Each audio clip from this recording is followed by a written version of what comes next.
करीम ने कुरान मजीद के अंदर अपने अंबिया दा नाम ले ले के या कह के पुकारे कुल या अय्युहल काफिरून।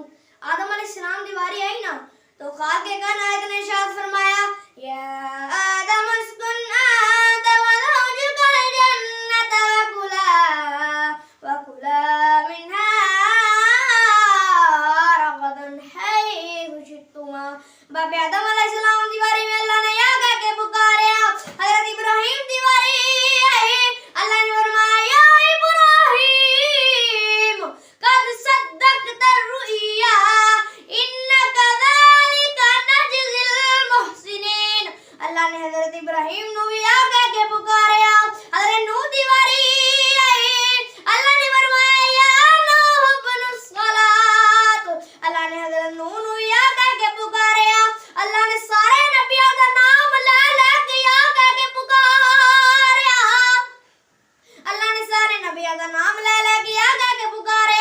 अलिफ लाम मीम तो लेके वन्नास तक कुरान पढ़ो। अल्लाह ने पूरे कुरान विच किते भी या मोहम्मद कह के नहीं पुकारा।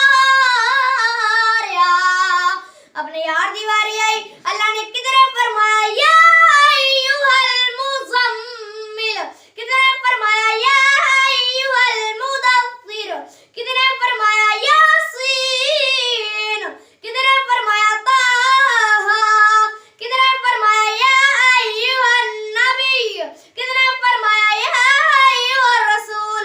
अर्ज़ की थी अल्लाह अपने यार नु या कह के पुकारे आए।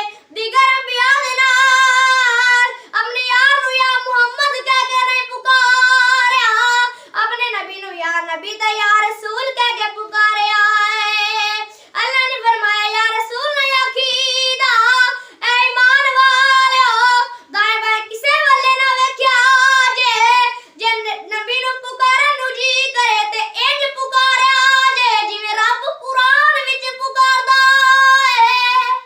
गिरामे कदरे हज़रात ए ते कुरान दी आयाते बयीनात ने ना हदीस पाक ते सीरत दी कोई ऐसी किताब नहीं जिंदे विच ए हदीस पाक उलमा इकराम ने नकल ना फरमाई है।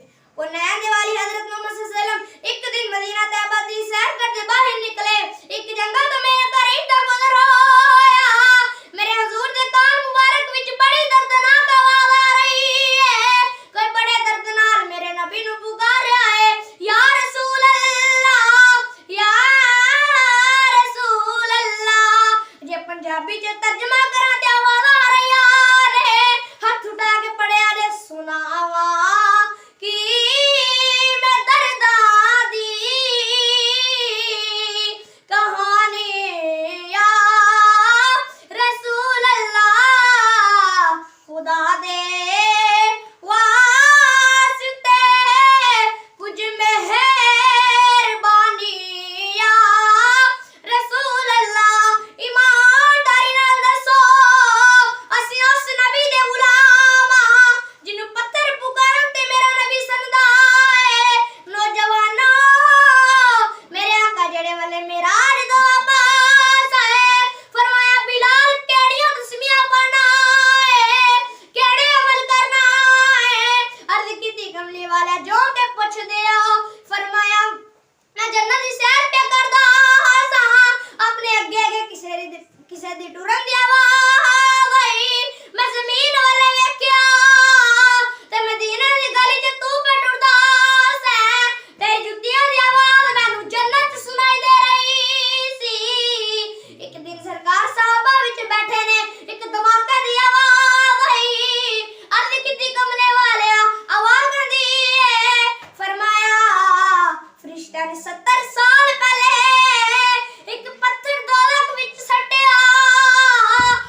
ਹੱਸਦਾ